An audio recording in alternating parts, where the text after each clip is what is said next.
Greetings once again from the Black Hills of Dakota Territory, United States of America. Stan Gibilisco here. I'm going to have to start a playlist called Yowlings and Rantings, because that's exactly what I'm about to do here. I'm about to, well, I guess they'd call it piss and moan, or maybe they'd call it bitch or gripe or some other word. I'm not going to get any more profane than that. But I just got done with a short conversation on a cell phone with my dad. Now, I'm not going to get into the particulars of the conversation, why I was calling him. However, we've always had problems with that bloody cell phone of his. And it seems like that's pretty much a universal problem with cell phones. Now, I have a little thing called a track phone, and I've rarely had any problem with that thing. It's 10 years old. 10 years old. I think maybe even 11 years old. The battery's still working on that thing. It's actually, I believe it's a Nokia telephone, either a Motorola or a Nokia, one of those good brand names. Also got to do something about these glasses. Either that or got to get a new nose where glasses won't slip off there. Or I could just take my glasses off. But the conversation was breaking up. It's always breaking up. Can you hear me now? Can you hear me now? That kind of thing. I'll move into another room. And then there's things like stuff in the background. There's like automatic level control or automatic gain control on these cellular telephones. And this automatic gain control makes it so that when someone isn't talking, stuff in the background gets boosted in volume. So maybe people in the background can be heard. The problem is that the time constant for recovery on that is too short, so that every pause in a voice is punctuated by the background noise, if there is any. So you have to go into a quiet room. So if there's, for example, something else like a conversation or a meeting or a television set or something else playing in the background, it rises to the same level as the voice of the person you're trying to talk to, because the time constant on that thing is too short. Now, they could make the time constant longer, like a second or 2 seconds. Automatic level control on a ham radio does that, so you can slow it down so that when you're using single sideband, for example, you don't get this popping and this interference of the automatic level control with the receivability of the signal. But apparently they haven't learned that yet in cellular telephone technology. As some of my techie buddies would say, well, that's progress. And as I would always reply, if that's progress, I'd hate to see what perfection looks like.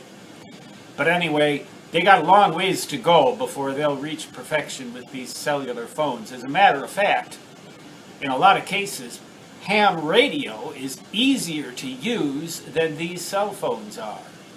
And that's my gripe. Technology, it's a wonderful thing. I'm making use of it right now in ways that I never would have dreamed possible, to reach an audience that I never would have imagined I could reach in such a way. I guess I just try to keep within the limitations of the technology and not let myself get obsessed with it. I'm contemplating a move to a place where the internet access is a lot more difficult and a lot more technological benefits are a lot harder to come by than they are here.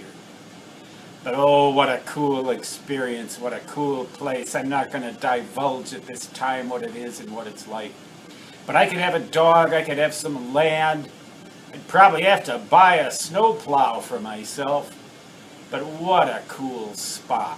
What a cool spot. But I'd be a lot more withdrawn from the technological world in terms of the number of bits, bytes, megabytes, gigabytes, gigabits per second, megabits per second, whatever, that I could stream between you and me, and maybe you'd be happy about that.